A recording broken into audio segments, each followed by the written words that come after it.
Good Karma Brands radio station.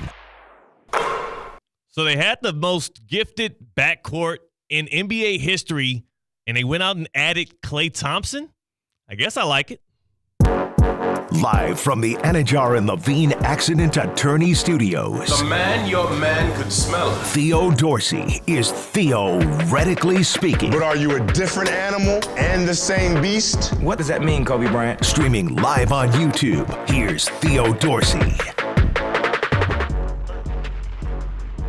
What a weekend for South Florida fans. A lot of downs if you're a Miami Heat fan, but if you're a Panthers fan coming off of that parade, the rain didn't steal any of your joy there, celebrating the first championship in franchise history, 30 years leading up to the culmination of what was a spectacular Stanley Cup final.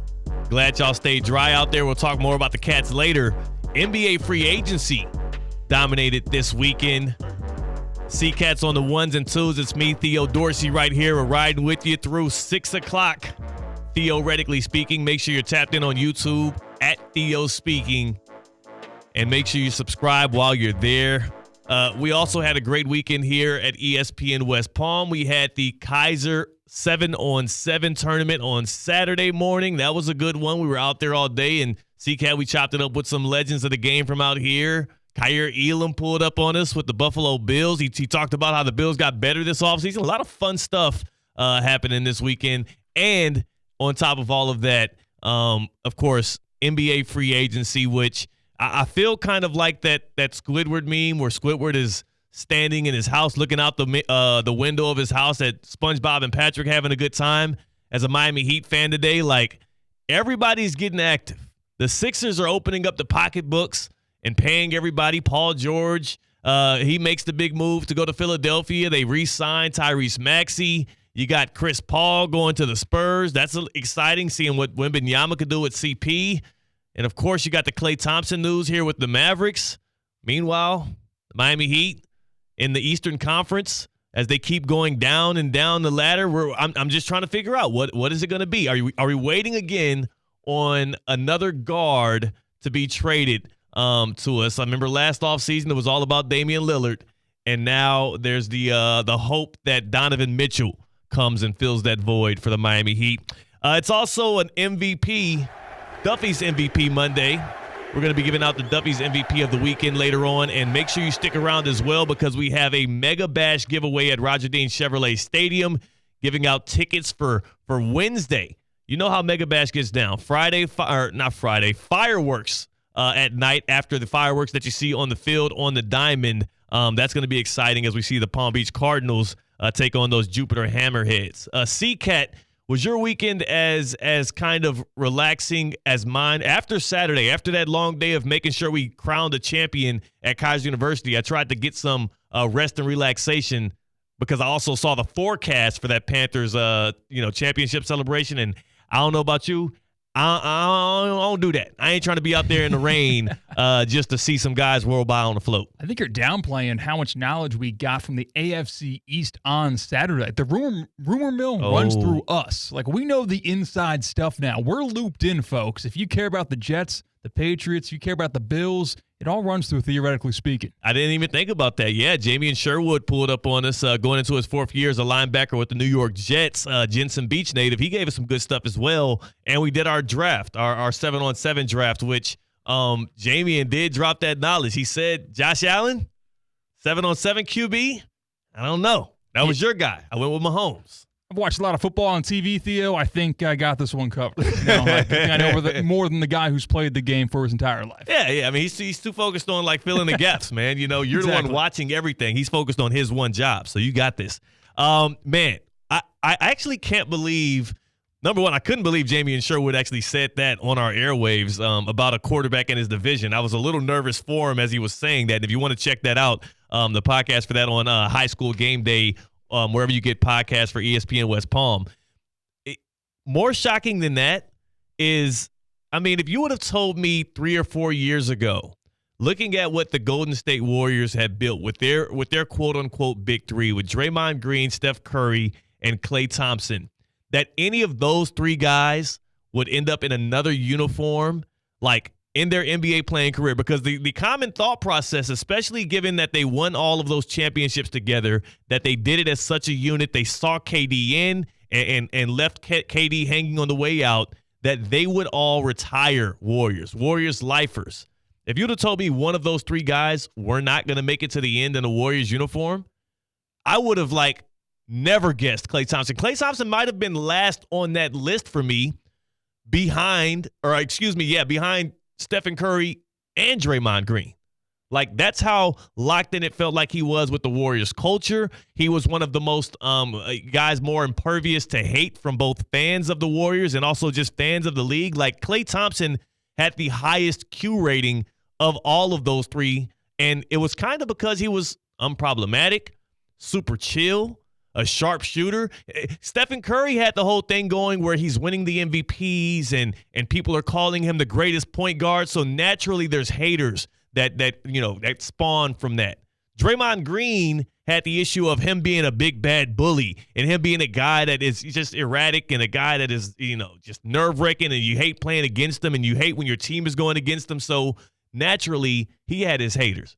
But Klay Thompson felt like he was locked into the Bay for the entirety of his career.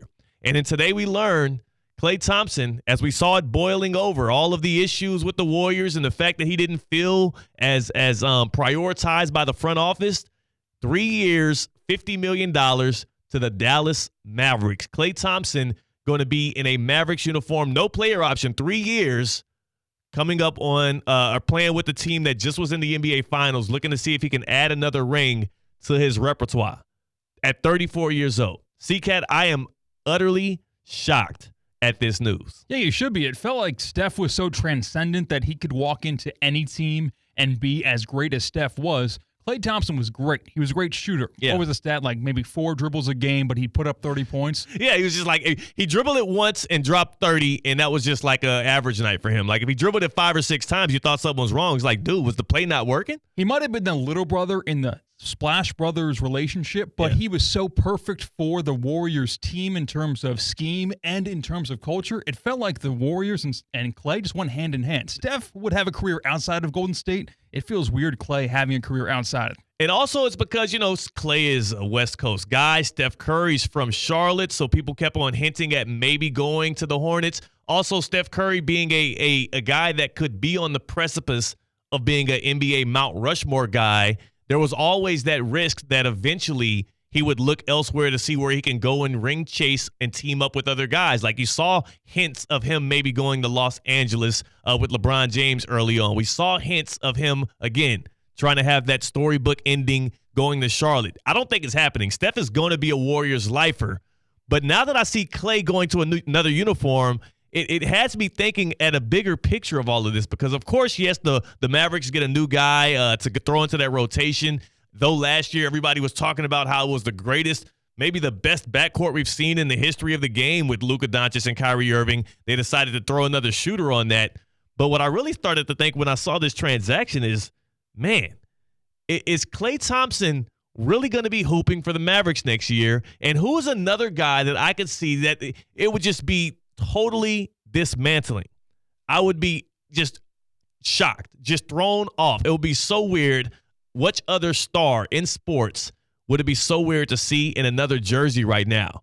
And outside of a Klay Thompson that we just are seeing right now, my mind kind of does shift over to the NFL, over to Chiefs Kingdom. And I don't want to see it. I don't want to hint at it. And I don't expect it. But I think the one star in sports right now that I could never see put on another uniform is, of course, the GOAT en route to GOAT status, Patrick Mahomes, with those Kansas City Chiefs. C-Cat, is there anybody in sports right now that it would be more weird to see in another uniform than Patrick Mahomes, who has been not just a guy that has, hoisted MVPs and Super Bowl MVPs, but feels so connected to Kansas City? I mean, the dude actually has ownership in professional sports teams in KC. Yeah, it's ridiculous how short of a career Patrick Mahomes has had so far, but because of how much success he has had, because of how much history he has written, it's automatically Pat Mahomes, Chief lifer. Can't think of anything else but the Chiefs. You maybe have 1%, 2% of people that might think Texas Tech Red Raider. But even if that, no. It's Pat Mahomes in the red in Arrowhead. Now, we're going to go back to the Klay Thompson thing right quick because we have a poll up on ESPN West Palm. Yeah, we certainly do. Yes. Poll of the day on ESPN West Palm. We're talking about which acquisition, during this NBA offseason so far that happened in the last 24 hours is more impactful. Paul George to the 76ers, or we've been talking about Klay Thompson to the Mavs. That's right, and that poll is presented by Palm Beach County Supervisor of Elections. It's the poll of the day presented by the Palm Beach County Supervisor of Elections. You know the August primary elections are coming up on August 20th. Now, Florida's a closed primary state. That means that voters can only vote for candidates within the voters' same party. Ineligible voters can vote in one of three ways: by mail, at an early voting location from August 10th through August 18th, or on Election Day from 7 a.m. to 7 p.m.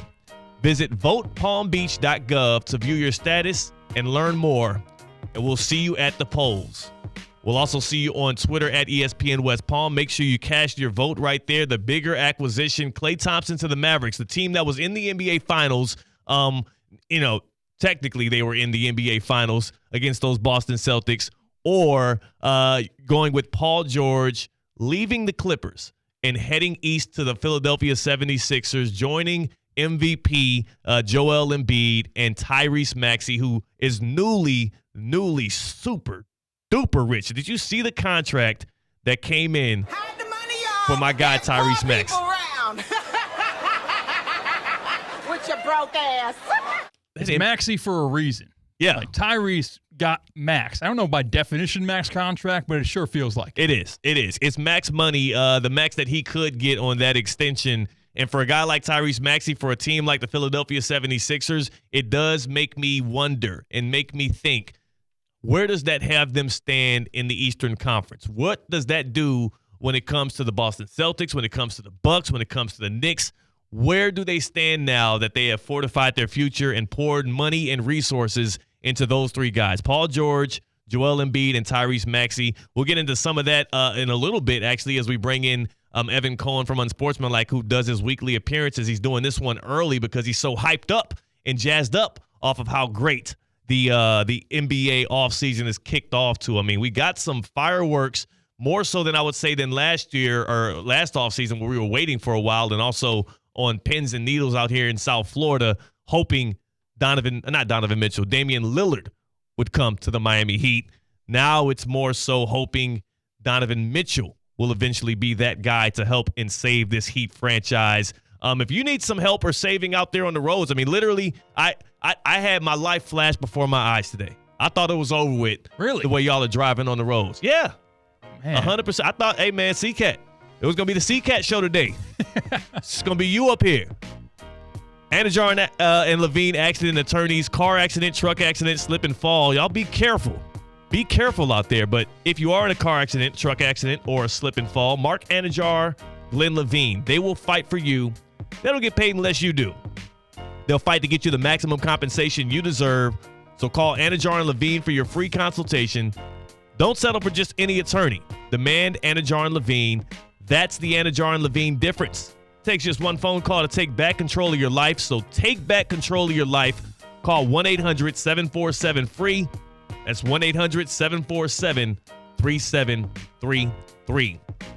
It's a Duffy's MVP Monday. We are rocking, as always, here on Theoretically Speaking. And we're going to bring in Evan Cohen after this. We got to figure out. I mean, he was the guy that was running the show for ESPN Radio for the NBA free agency special. He saw all of these deals come down. He got the first reaction out of there, and he's been locked in with the insiders. We'll get his feedback on NBA free agency, as well as maybe we'll get him to answer our poll. More pivotal. Paul George to the Sixers or Klay Thompson, a champion to the Dallas Mavericks. That's C-Cat. I'm Theo Dorsey. We're Theoretically Speaking on ESPN 106.3. Live from the Anajar and Levine